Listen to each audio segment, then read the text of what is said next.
right. So, anyways, on to the second album review of the week, which is also very good, in my opinion. Yes. Spoilers. Trash. Walwari tier. Wow. Impossible. Next is Red Velvet's Perfect Velvet. Second full album. I was so hyped for this. Yep. First song is Peekaboo, which is the title track. And I'm probably... okay, what? I was going to say I'm probably going to be an outlier on this one. You don't like it as much? No, I don't. I don't hate it. I like the song. Okay, so we'll get into it. So LE tier. I'm just gonna go through my bullet points. I really like the styling and like the darkness of the music video and like everything in the music video is awesome. I like the choreo, but and I like the instrumentals. I think the problem I have with it is it doesn't utilize Red Velvet's singing at all, like in any sense, in my opinion. I can see that. Like, it's all the instrumentals and the choreo. Like, their vocals are just very bland, if that makes sense. I think that's one thing I noticed is that it's a really good song, I think, but I think it's going to be a similar situation. I'm just predicting you guys' opinion, I guess, is that it's like Rookie in that it's good, but it's not as good as a lot of the other tracks in the album. Oh, no, I think this is easily the worst song on the album. Like, wow, and I like the song. I think it's a good song. I like the song. This is my top 4 at least. No, I think this, in my opinion, this is the worst song on the album. But, like, I liked every single song a lot more than the song. But yeah, I don't hate it. Like, I like the song, but I just it was like it was overhyped to me. Like, I think I had my expectations too high. But I love the music video and everything. Red Velvet always knocks it out of the park, at least in my opinion.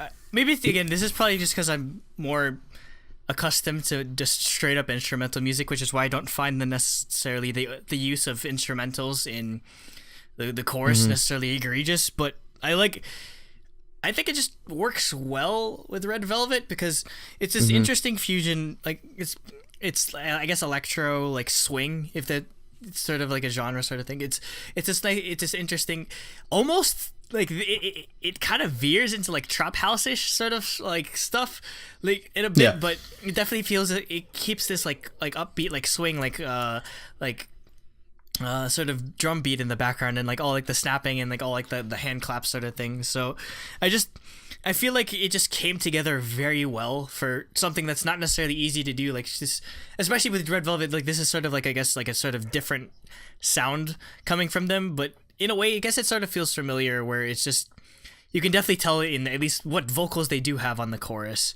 But, yeah, I like the choreo and everything just seems to work well. Like I feel like swing is sort of gained popularity as a girl group sort of trope thing in like the past year, because I mean you've had Signal, you've had God, what else?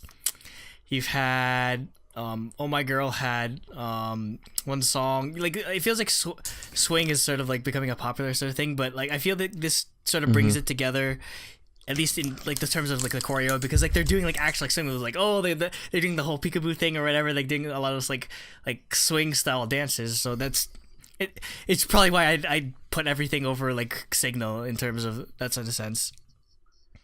Yeah, so I really was satisfied with the song, from the MV to the visuals to the choreography to the song.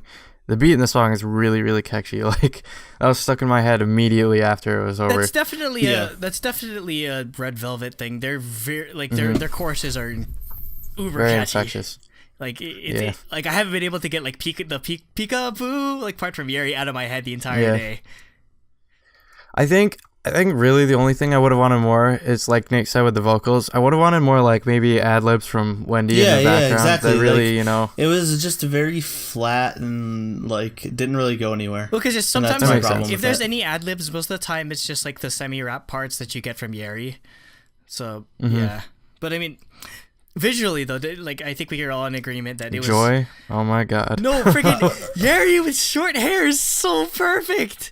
Why haven't they done this before? She's so, it's like, it changed my view of her like completely. Like it just shot her up like my bias ranking. That is so nice, especially that picture of her like she's like because Taeyeon was like the MC for their comeback, and basically it's just a picture of her, Yeri hugging Taeyeon, and she's like, oh my god, so every Soan's dream.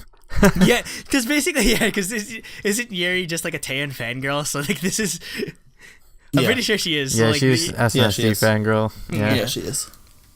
Also, like poor pizza guy in this music video. He just gets like, they just take him on. Well, there's a lot of ride. stuff you don't notice on the first part. Like on the phone booth he goes to at the end of the music video, it says on the side, missing delivery boys, with a bunch of faces of all the of like a billion delivery boys that have gone missing. I'm about to quit my job and become a delivery boy. And also, if you notice, if you look through the window of the car that he gets out of, Irene is like standing there after the truck goes by. I did notice that.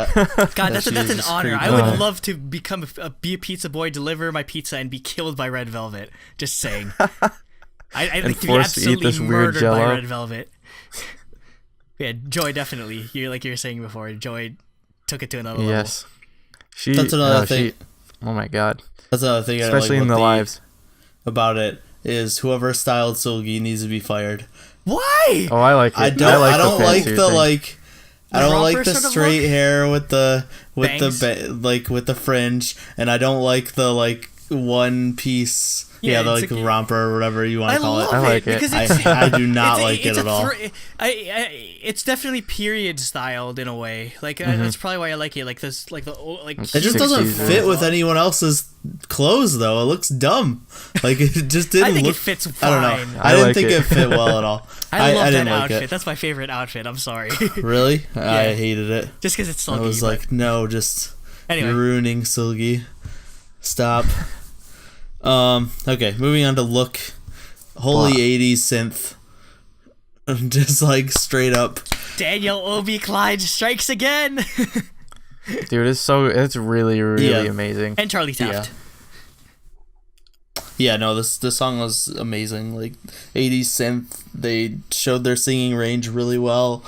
Yep. I'd actually agree. This should be the single. Oh, 100%.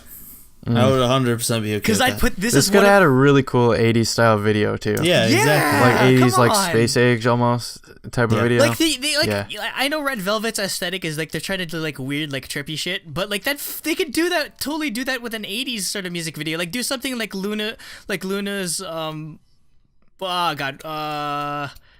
was their song? Sweet. Free Somebody, like just do something like like Free Somebody, just like a really trippy, like sort of like retro music video. It'd work perfectly with this. Yeah. God, like this. If you ever want to show somebody like Red Velvet's like vocal capabilities, like show them this song. Show them this song because it's amazing. Mm-hmm. For real. I think this song is also really good as both a quote-unquote sequel to Peekaboo. Like it comes right after it.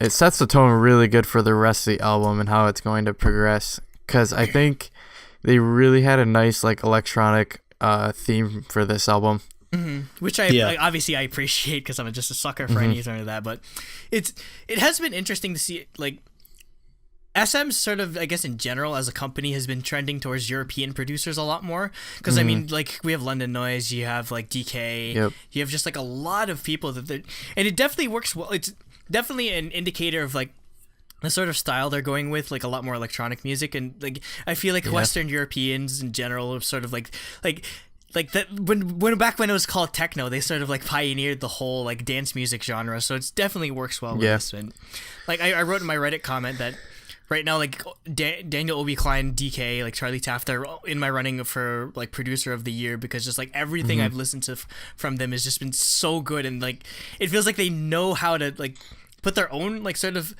style and flavor into the song, but have it work so well with whichever group they work with. Because I mean, they've done it with EXO, they've done it with Luna, they've done it with Red Velvet. Like it's everything they touch just turns to gold. Yeah. Yep. Moving on to I Just. This is another song I thought are really good instrumentals. Yeah. That's definitely what stood out to me for this one. You know who's produced by? No. Hitchhiker. For real. Yeah. Right? You wouldn't think. The fata fata fata fata fata fata. You wouldn't think. Oh my god. For those of you listening who don't know Hitchhiker, just search him up and he has SM Station songs that are ridiculous.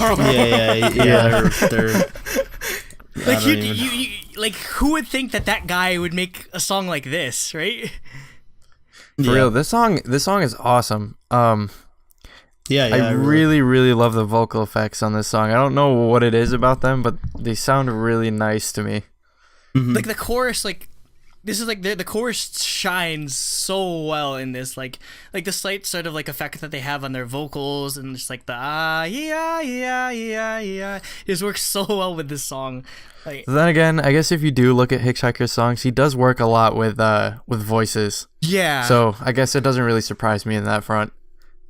Yeah, like it's like normally this could like just I guess this is just a testament to Red Velvet, but they sort of like brought like their distinct Red Velvet sort of style into something that could otherwise fall as or come off as sort of like a generic EDM song. But you can definitely you feel their influence, like their style and influence on this song like everywhere. Yeah.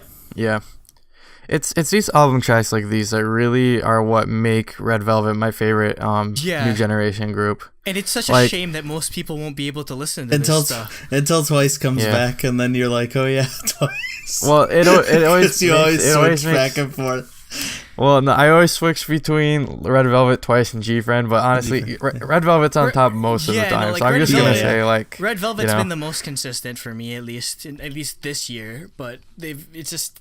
Everything they've come out with has just been so excellent. It's hard to put into words.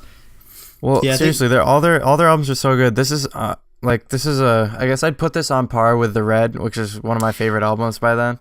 Like, it's really, really good. Like, every single track I think was really carefully thought about and put together well. Definitely, and. Yeah, I think for the Twice versus Red Velvet, for me, the thing is, like, Red Velvet very clearly has the better music, but, like, Twice just being the next SNSD just, like, makes me not be able to glory. take them off the top of the list. I'm sorry, like, if that makes sense.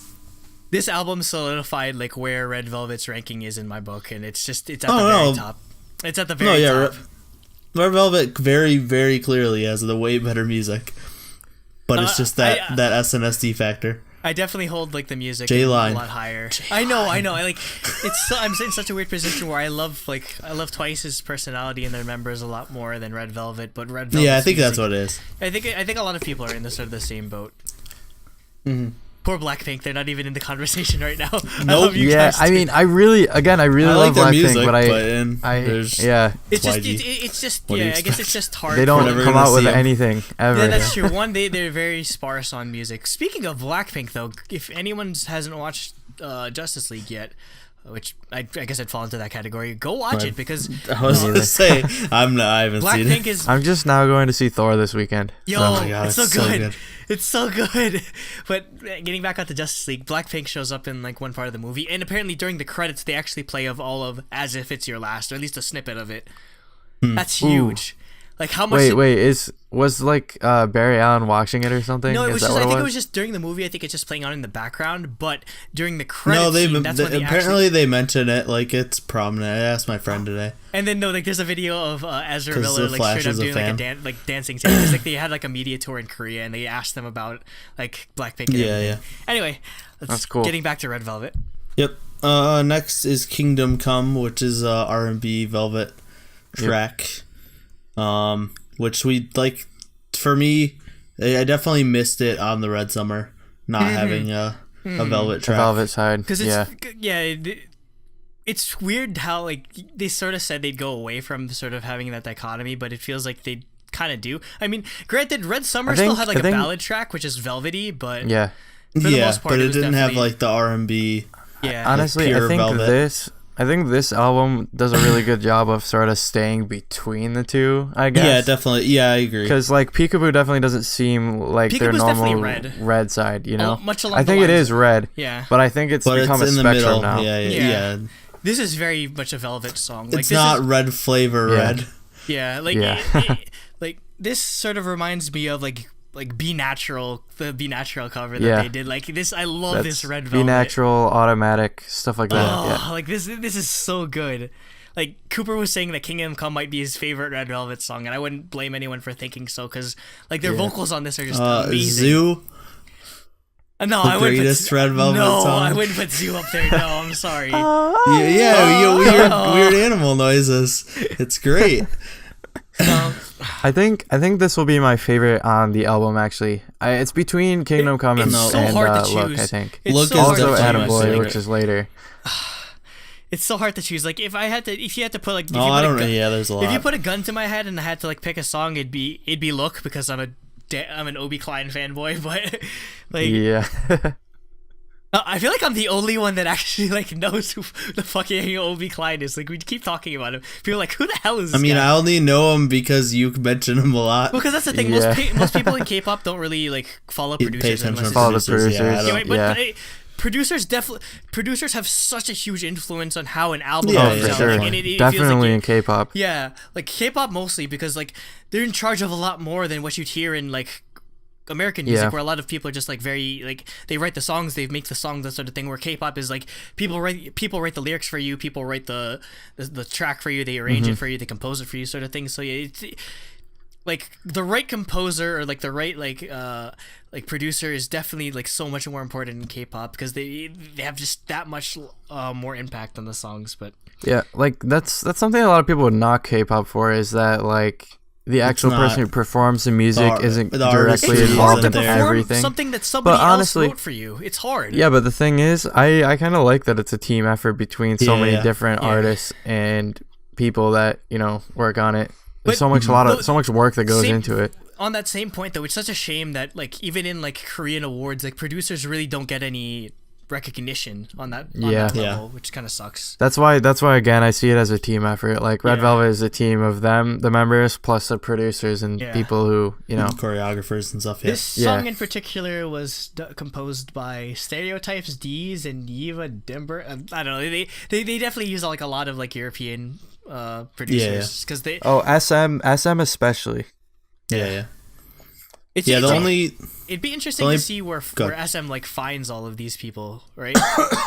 What you're saying though? I was saying the only producer K-pop people know is JYP. I know Kenzie also from SM. Kenzie, and like Teddy, but like there's like one from each of the companies. Yeah, the big three. Yeah, like I think it was ever since like maybe like 2012 that I think SM started to branch out into Europe, because before that it was all Kenzie and a couple of other producers. The song I feel like was sort of like the watershed moment with that. It was Mr. I was like, whoa, this is like with my Sochi, like the production on that was just so different. I mean, I think because they were American producers, so it was just like it definitely like they definitely like took like a hard left turn, and I've loved it ever since. Anyway, getting back to the tracks. Yep. So next, or you guys are done with Kingdom Come? Yeah. We're good. Okay. Next is my second date. So this reminds me of an FX song. It's like funky, glitchy, electronic pop. I thought the same thing. I was like, this is an FX song, and especially in the vocals. Yeah, exactly. Yep.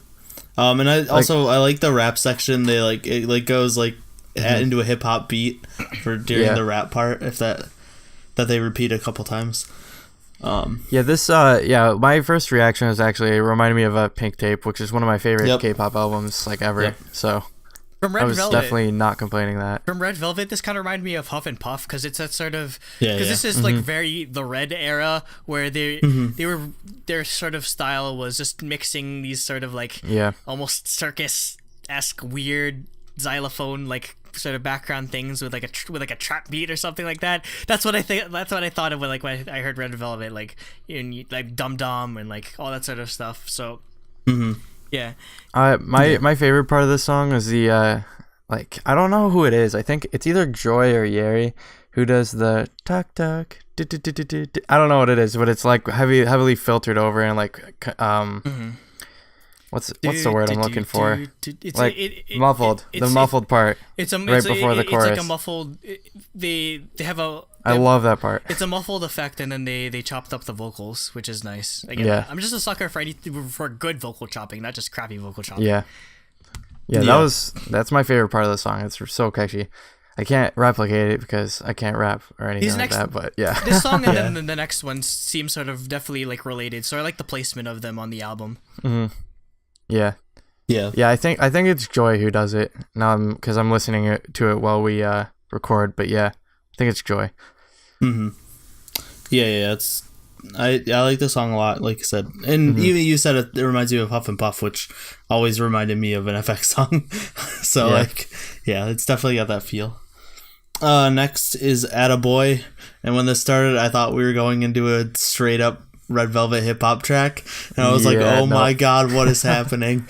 Yeah, I was really confused at first, but again, like Red Velvet's earlier in music was like Dum Dum was that sort of like weird fusion of like cutesy weird music with well, I mean, Red Velvet's supposed to be like very experimental, so I'm not really I try not to expect anything out of their track, anything specific out of their stuff, you know.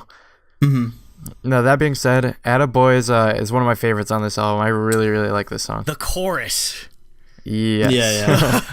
Yeah. Like, that's perfect. Oh my god. Even the vocals going up to it, it feels very like I guess again with synesthesia, it feels like a bunch of pillars rising out of the ground, sort of. Like, to do like my interpretation of that, it definitely feels like.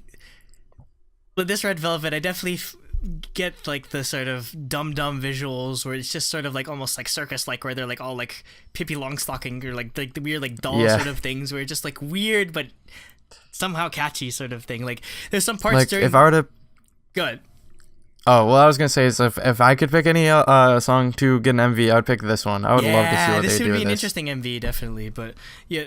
Like there's like an interesting part during the pre-chorus where again like just sort of like adding to that weird like circus like aesthetic like sort of whimsical sort of sound is like they like they're using a lot of minor keys in contrast to like the very like major like sort of like part like vocalizations during the chorus. So yeah, again like there's just so much nuance to Red Velvet production that I feel like people don't necessarily notice, mostly because they don't listen to these tracks, but also just because I guess most people never really pay attention. They're missing so much out because so much of Red Velvet's best songs are on the album. I feel like most K-pop groups are like that. I feel like it's more so with Red Velvet. Oh, definitely. In my opinion. opinion. I feel like there's some Red Velvet album tracks that are better than singles. It's like it's not even close sometimes. Like you mentioned Huff and Puff. Like that is one of my favorite songs. I love Huff and Puff so much. That's why I love. That's why I love these. Yeah, that's my favorite. Yeah. Yep. I feel like that's just the thing with the SM girl groups. I mean, like Soshi, not so much. Like they pretty much kill it with most of their title tracks, at least early on. Yeah. But for FX and Red Velvet, both their albums are immaculate, unprecedented. Yeah. Next is Perfect 10. So this one, it's another like velvety track. This is where it definitely becomes like Velvet, I think. Yeah. Like the rest of the album, I think from here on is pretty velvety, I guess. Yeah. Though it is called Perfect Velvet on the album. Yeah. So. Yeah, this is Perfect 10. Which is a Velvet track. Yeah, I liked it. This is another Obi Klein production. It's interesting to see like how there's a lot of similarity between this and Chaotic by Odd Eye Circle, but I definitely could still sort of like feel like the Red Velvet velvetiness in it, if that sort of makes sense. Yeah, this one reminded me of like most of like out of Red Velvet songs, like of like maybe like Automatic, something like that, where it's very stripped back and it's their vocals. Obi Klein you might have written that too. Not even joking. You might have written Automatic. No, Automatic. Yeah, I have no idea. That's one of one of my absolute favorite Automatic. Red Velvet songs. I will check. Keep going. But yeah, like again, I just love like what he adds to the production, like the sort of. It's also really interesting there being like trap beats in an R&B song. I mean, it's sort of the go-to now. Oh no, It is? Is it really? No. That's interesting. Oh yeah, it's Daniel Klein and Charlie Taft. I told you, because Daniel Klein and Charlie Taft are just like two like masterminds at like producing music, especially with like Charlie Taft, especially because she does R&B music, like what we heard in their station songs. So like this is their forte. Like they know how to produce it, like these kind of songs. Mm-hmm. Yeah, I mean, nonetheless, they always, like Andrew said, they always like kill it, I guess, you know. Especially, like, again, Red Velvet, I think they're definitely going to be my successor girl group after everything's said and done. Yeah, I'd have to give I it keep to them drifting over Twice, closer and closer to them every time they come out with anything. Yeah, but just because they always produce albums that I actually listen to as albums. Yeah, because like, to be completely honest, like, even to some level, Soshi didn't like sort of attract me on a music level like as much as Red Velvet does right now. Maybe it's because of a recency bias, but it just feels like nothing ever goes wrong with their music ever. Like it's just hard for me to say, but Yep. Next is Another Love. This is a little more funky. Oh, it's called About Love on Apple Music. Oh, About Love, sorry. I can't read. I'm tired. It's late. It's 11. Almost done. Don't worry. No, yeah. So About Love. So yeah, this is another like more. It's a little more funky. It's more normal pop. This song reminds me of like Zion T, like that sort of style as far as the bounciness and stuff like that. Yeah, the production definitely. R&B vocals. It kind of reminded me of EXO in a way. Because a lot of I could see that as well. A lot of EXO's album tracks are like their this. album tracks. Yeah, I was gonna say this is definitely their most like normal pop song. Like it's not crazy. Like there's not like crazy weird noises or like effects or anything. It's just like pretty standard. It's good. It's not a bad thing. It's just it definitely stood out to me on the album as being like the most normal. There's something about this song. It's very SM, I guess. It's more than any of the other songs. Because I could also see this being on like a Soshi album as well, or like SES. Like this definitely is taking from that. Oh, I feel like a lot of the album is taking from 90s R&B, but this one especially the most. Where like especially in the beat, like it sounds like so like 90s R&B. Love it though. Love it. Yeah. Another thing is Irene's rap. I always look forward to Irene rapping. Yeah, like she's not like a rapper, but I love her raps every time. Like they're always so catchy and like nice. Mm-hmm. Yeah. She's just because she has a nice voice when it comes to that sort of thing. Yeah. Yep. And last is Moonlight Melody. It's a Red Velvet ballad. Sorry. Might be one of my new favorite Red Velvet ballads. Like this was excellent. Yeah, it's really good. Yeah, it's really good. I don't think it's as good as One of These Nights, because that's actually my favorite Red Velvet song. It's up there. It's up there. Yeah, it's really good. This is produced by Monotree, who also produced Hear the Sea on the last album. So yeah, it's definitely similar sort of vibes. But what this reminds me of in particular is, I don't know if you've heard the song My Answer by EXO, but it's almost the same like sort of like style where it like just very like slow piano ballad, but then it does a good job of building up to the chorus. Like it's just like very like I guess powerful in a way. So yeah. I guess that's probably why I'm attracted to Red Velvet so much, because they are in a lot of ways very similar to EXO in terms of their vocal talent. Yeah. One thing about this song that I like a lot is the instrumentals are pretty simple and standard, but they do a really good job of sort of like coaxing you throughout the song, you know, paired with the vocals. It's what it reminds me of kind of is Sailing by SNSD, their station song from the beginning of the year. Yeah. That was last year. Yo, last year. Yeah, that was last year. That was when they were still around, then they still existed as like eight members. God damn it. They're Keep gone. forgetting that happened. Yeah. It'll definitely get shoved in your face if they ever have a comeback. Yep. Yeah. God. It's gonna be sad. All right. Overall, I keep going back and forth. I can't decide. Any more time? You guys go. Okay. I'll go. Andrew. Like I said before, this album solidified where I hold Red Velvet in terms of like my favorite like artists, and I think even for SM artists they've overtaken like EXO, which is saying a lot because I've been an EXO fan for 6 years now. So like, like 5.5, I guess, just his pre-debut stuff. But like, yeah, it's every time like every time they release music, for the amount of music that they've released in 1 year, they've had 2 minis and 1 full album in this year, and all of it's been excellent. Yeah. Which is why, like, Yep. they might be my front. Rookie was this year. Yeah, like they might be my front runner for artist of the year because like Definitely. they're that good. They're just that good.